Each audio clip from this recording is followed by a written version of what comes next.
Assalamualaikum warahmatullahi wabarakatuh. Selamat pagi anak-anakku yang hebat. Sudah semangat semua pagi ini? Oke, baiklah. Pagi ini Bu Ana akan melanjutkan pembelajaran kita, yaitu tema 4, subtema 3. Sudah siap semua? Are you ready? Oke, let's go. Kita akan masuk dalam materi pembelajarannya. Oke, sebelum mengawali pembelajaran, Bu Ana akan membacakan tujuan dari pembelajaran kita hari ini. Yang pertama yaitu bahasa Indonesia. Dengan menyimak percakapan, peserta didik mampu menemukan kosakata, konsep tentang lingkungan sehat dan lingkungan tidak sehat di lingkungan sekitar kita. Yang kedua, dengan melakukan percakapan, peserta didik mampu menyajikan kosakata dan konsep tentang lingkungan sehat dan lingkungan tidak sehat di lingkungan sekitar kita. Untuk yang mata pelajaran SPDB, yang pertama, dengan menganalisis suatu alat dan bahan, peserta didik mampu menentukan jenis karya imajinatif dua atau tiga dimensi dengan tepat. Yang kedua, dengan membuat sketsa, peserta didik mampu membuat karya imajinatif dua atau tiga dimensi dengan kepedulian yang tinggi. Selanjutnya, untuk mapel matematika, dengan menganalisis suatu bangun ruang, peserta didik mampu menentukan nama dari bangun tersebut dengan mengetahui titik sudutnya, sisi sebuah bangun tersebut. Yang kedua, dengan menunjukkan suatu bangun ruang, peserta didik mampu mengidentifikasi nama bangun ruang tersebut. Materi yang pertama, ayo menyimak. Dari teks percakapan di samping, kita mengamati dan mencari makna kosakata tentang lingkungan sehat dan tidak sehat. Oke, kita perhatikan ya, teman-teman, untuk teks percakapannya. Coba disimak baik-baik. Yang pertama, kita harus ikut menjaga tempat ini. Kebersihannya harus tetap kita jaga. Sahut temannya. Yang percakapan teks kedua, teman-teman, siapa ya yang membersihkan dan merawat tempat ini?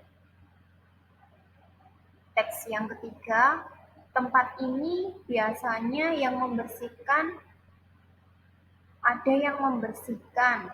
Itulah sebabnya tempat ini indah dan nyaman.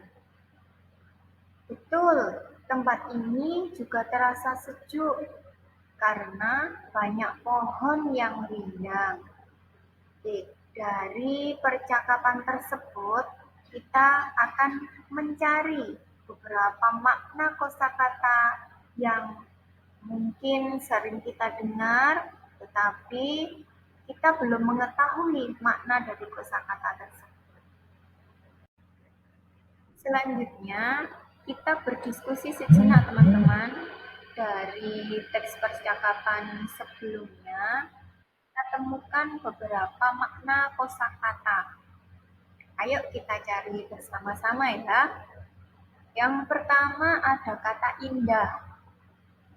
Indah. Kita cari teman-teman. Indah itu artinya apa dari makna kosakata indah? Indah itu bagus dipandang oleh mata. Betul kan teman-teman? Selanjutnya dari kata nyaman. Nyaman di situ kita cari mana yang cocok dari gambar.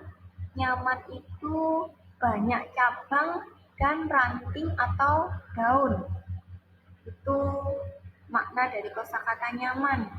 Selanjutnya kita cari makna kosakata rindang. Rindang itu segar dan sejuk.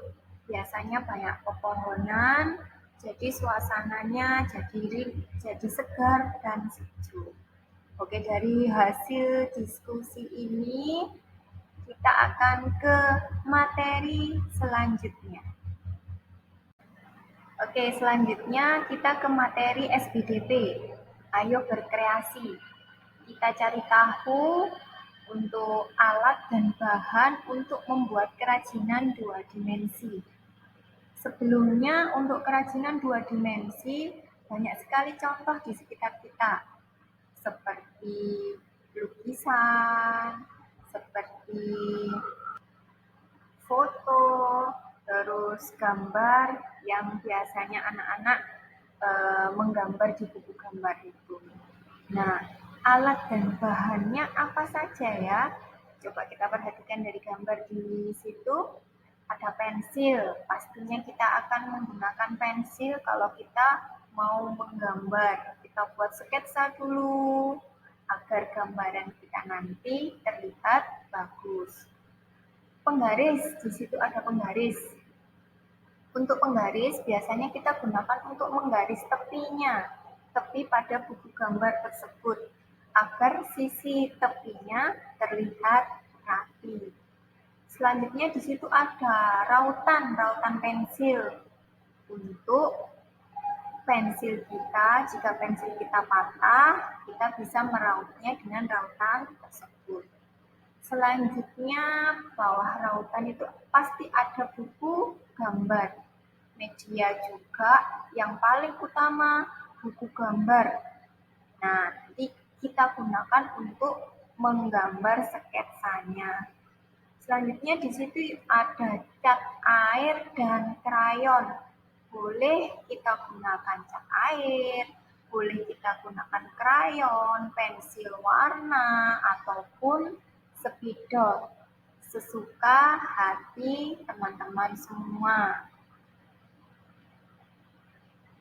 Oke, dari penjelasan Bu Ana itu tadi, kita tahu ya, jadi untuk membuat atau alat dan bahannya untuk membuat karya dua dimensi, alat bahannya seperti yang Bu Ana sebutkan tadi. Oke, untuk materi selanjutnya kita akan mengamati beberapa bangun ruang.